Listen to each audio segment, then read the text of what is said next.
Alright, today I'm going to be replacing the steering wheel position sensor on my 2004 Cadillac CTS-V. If you're like me, you've been having this issue for a while, and essentially you'll be cruising on the highway and it'll pop up on your dash, stability system engaged, and you'll feel a jerk in your steering wheel, or it'll apply the brakes when you don't want it to. That's because there are 3 sensors on this car that can trip that system: steering wheel position sensor, the yaw sensor, and the hub sensors. So I've already replaced the hubs on this car. Today I'm going to replace the steering wheel position sensor and see if that fixes it.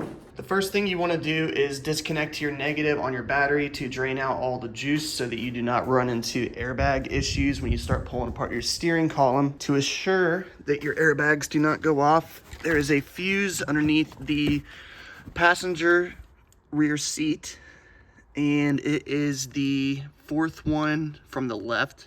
It's for your airbags. Go ahead and get that pulled out too. Your next step is going to be to access your steering shaft bolt, which is located right here, and it is a 13mm bolt. If your car is stock, you're going to have to remove the strut bar, which is 2 18mm bolts, and your engine cover to get to that. My steering wheel is already centered with that bolt accessible, so I've already duct taped the column right here to keep the steering wheel straight when I have it all pulled out. You might need to turn your steering wheel to access that bolt from the top, and just make sure that you get it back to the starting position after you have the bolt out.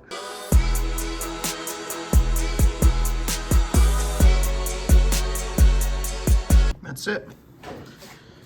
There's a little bolt there. Now I'm going to start tearing apart the column. Something else to add, definitely remove your driver's seat to do this, and it's just 2 bolts. To get it out, you need a T50 bit. Definitely worth it to get under here. All right, now I am underneath the steering column down here, and there is 4 bolts that hold on this knee bolster. Let's go ahead and get those removed.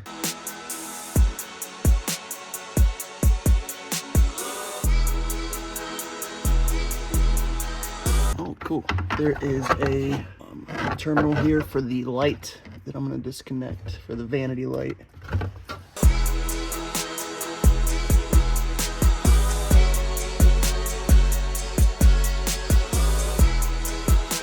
Now we remove this metal shield. There's 2 10mm bolts under here, right there, and 1 right up in there.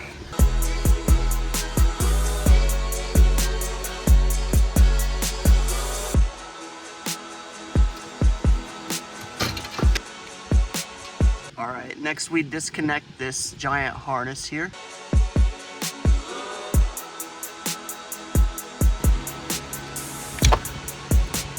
All right, next I'm going to remove these steering column bolts. They're all 13mm. There's 1, 2, these are the top ones, and then back here 1, 2. You will definitely need a long socket to do this.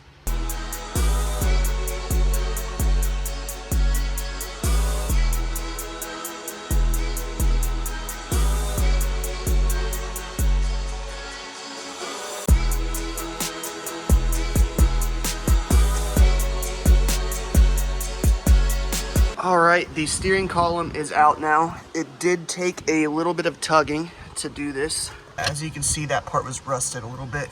All right, so there's this boot right here. Comes off. I got this boot off. 15mm bolt right here that holds the shaft on.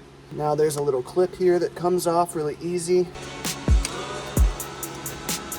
Now your sensors right here.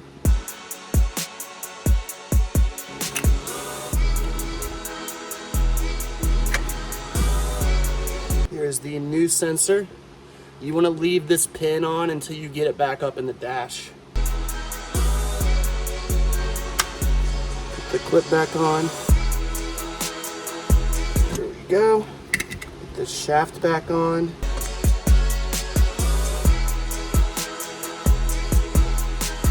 Alright, so now I have this boot partially back on so that I can pull this pin once I get it back up in there. If you want the dog hair, get some German Shepherds.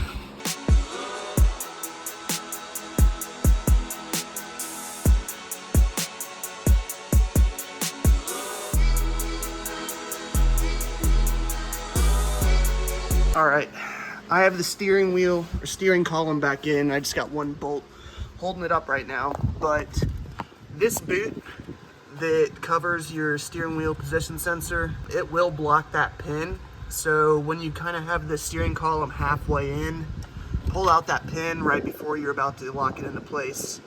Another tip, on the very end of your shaft, it'll actually periscope and it'll come out a little longer.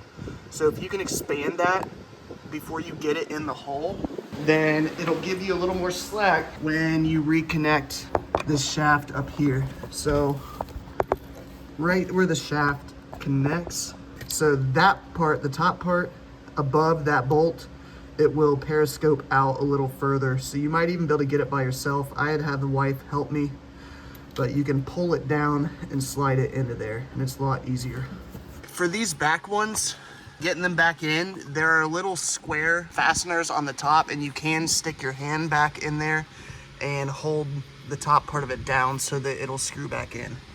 It took a second. Front's pretty easy, straightforward. All right, first start. No warning signs yet.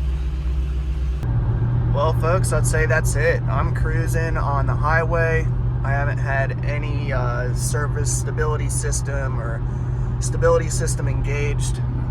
Traction control is on. First time since 2017 since I've owned this car. It's a good feeling. All right, folks, I drove it around for a good half hour. She's back home now. The stability system only kicked on once, and it was around a corner over a bump. So I definitely lost traction, and it kicked in when it was supposed to. Other than that, no more randomly kicking on and trying to kill me on the freeway. So yeah, it would probably only take you an hour and a half if you weren't recording the whole time like me. So not a bad job at all.